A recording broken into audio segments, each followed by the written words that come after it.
Anh Vũ Văn Hác, 39 tuổi, quê Thái Bình, được các bác sĩ chuyên khoa tiêu hóa chẩn đoán bị bệnh trào ngược dạ dày thực quản khoảng 3 năm trước. Anh Hát cho biết ban đầu anh không biết bệnh gì, cứ đến 1-3 giờ sáng đang ngủ phải bật dậy vì thức ăn trào ngược lên họng, gây đau nhói ngực không thở được, phải ngồi ngủ để dễ thở hơn. Những cơn đau tức ngực khiến anh Hát còn tưởng mình bị ung thư phổi. Anh đi khám ở huyện không ra bệnh gì, bác sĩ cho thuốc viêm phổi rồi ho hen đủ thuốc. Anh Hát kể khi đó, do ăn ngủ không được, tinh thần suy sụp, anh Hát sút khoảng 7-8 kg. Anh đến bệnh viện Bạch Mai khám được bác sĩ cho biết bị trào ngược dạ dày thực quản. Tuy nhiên, uống thuốc được vài tháng bệnh lại không tiến triển. Những đêm ngủ ngồi vẫn triền miên. Mỗi lần mệt nằm ra ngủ là cảm giác nóng rát họng, đau tức ngực khiến anh không chịu nổi.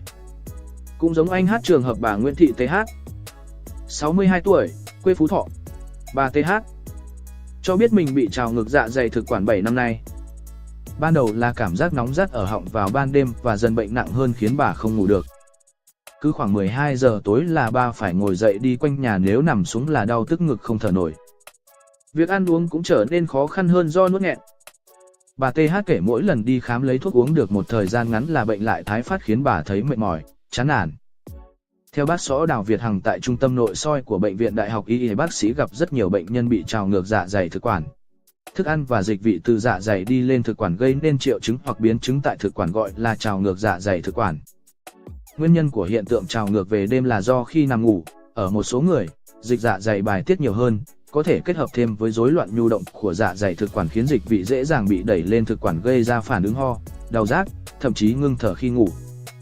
Các triệu chứng ngoài thực quản bao gồm chứng đau ngực không do tim, ho kéo dài, hen, viêm phổi vô căn, bệnh về tai mũi họng như viêm thanh quản, viêm xoang, viêm tai giữa, bệnh về răng như mòn răng, hôi miệng.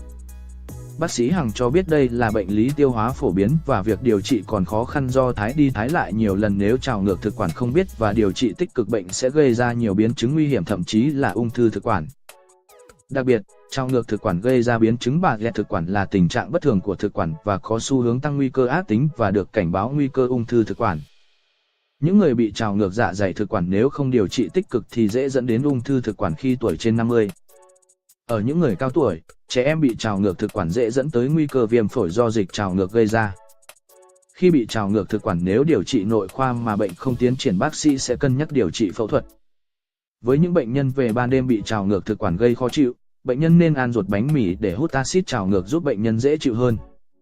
Ngủ nên kê giường cao lên 20-30 cm để thực quản cao hơn dạ dày, tránh axit trào ngược lên thực quản. Người bệnh nên thay đổi lối sống, hạn chế bia rượu, các thực phẩm giàu chất béo không tốt.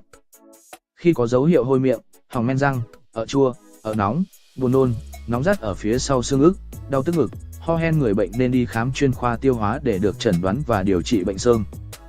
Người bệnh không nên dùng đồ ăn ảnh hưởng đến niêm mạc thực quản như cam, quýt, cà chua, cà phê, trà, các thuốc aspirin, thuốc chống viêm giảm đau không sợ theo dõi, tetracycline, quinidin, kali.